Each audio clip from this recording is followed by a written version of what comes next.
Don't you find it annoying whenever you try to record something, this happens? On this video, I'm going to show you how to fix latency for MIDI and audio recording in Ableton Live. Hey, what's going on? My name is Adil, Constantine, music producer here on YouTube.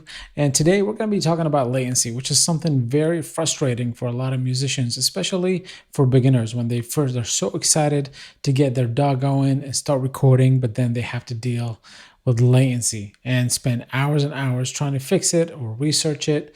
So I figured might as well on this video, I'm going to show you 5 ways to fix latency in Ableton. And most of it actually applies to other DAWs as well, but I use Ableton, so we're going to stick with Ableton Live. All right, so the first thing we're going to do is set up your audio settings in Ableton Live. So for that, what we need to do is go to Live, Preferences, and then in the audio, here after you set your device, obviously, whatever you're using, I'm using Vault 2, you're gonna see there's sample rate and there is latency right here.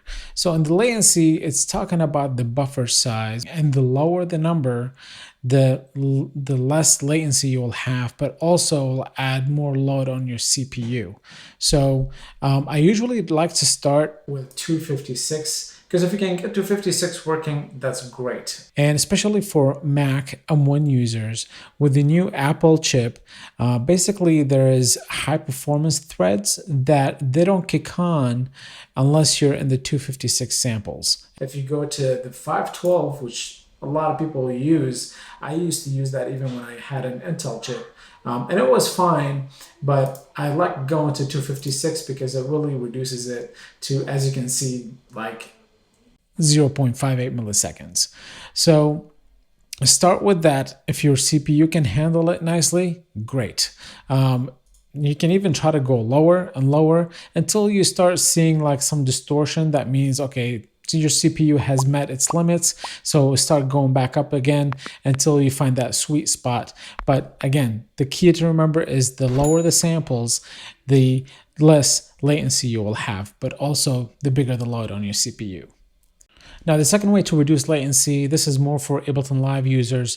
You can go to Options on top, and then you'll see there's an option for reduced latency when monitoring. I can't remember when they introduced this, but I am currently using Ableton Live 11.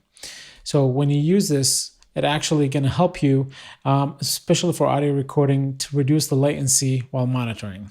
To me, it doesn't always work, but I have a better tip for that. Hang on tight.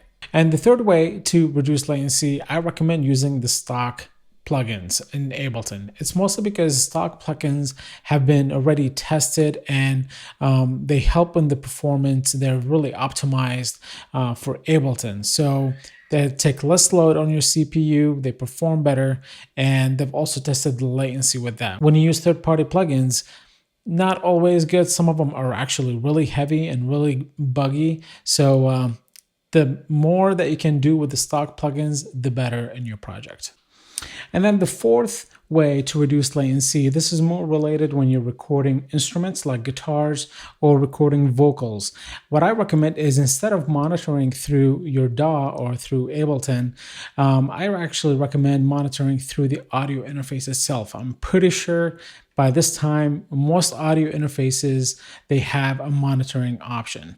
For example, this Scarlett Solo, if you see right here, there's a direct monitoring option. What that does is basically, as you're playing, especially as a guitarist like myself, I like to listen to my audio from the guitar coming directly from here before even it goes to the DAW. Otherwise, the whole cycle of going into the DAW and monitoring back to my ears, all of that adds more latency to your recording, especially when you're doing audio recording, like I said, with a guitar or vocals. So if you're recording vocals for someone, make sure that they're actually monitoring themselves through the device itself and not through Ableton Live.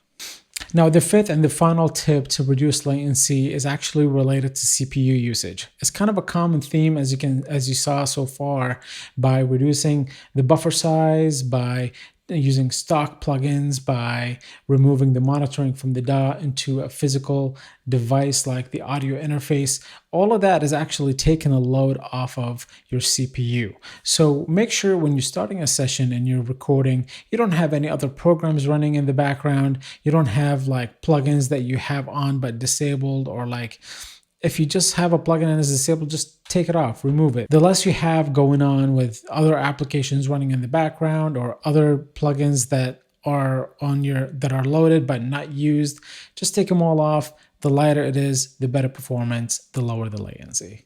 Hey guys, Editor Adil here. I totally forgot one very important tip, especially for Ableton Live users, which is freezing your tracks.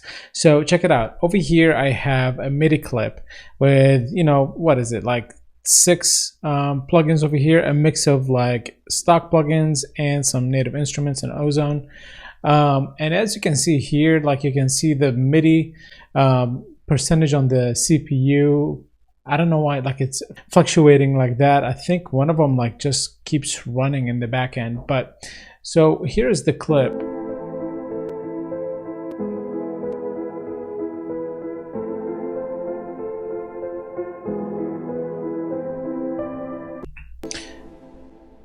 So as you saw, while I was playing, it was kind of hovering between 60% to 70%. It's crazy. I don't know why it's using so much. It could be also because I'm using OBS, and OBS also adds more to the CPU. But let's go and freeze this and take a look at the percentage afterwards. So freeze track. And what freezing does is basically just renders the track with all these plugins. And so when you play it back, it just plays the render instead of trying to render it in real time. So already you can see that we have dropped all the way down to 3-4%. And even if we play it, look at that. It still hovers between 3 and 4%. Like, this is insane. Now, if you found these tips helpful, make sure to give this video a thumbs up. It really helps the channel. If you're new here and you like what you're seeing, make sure to subscribe to get notified of future videos. Until next time, keep making music.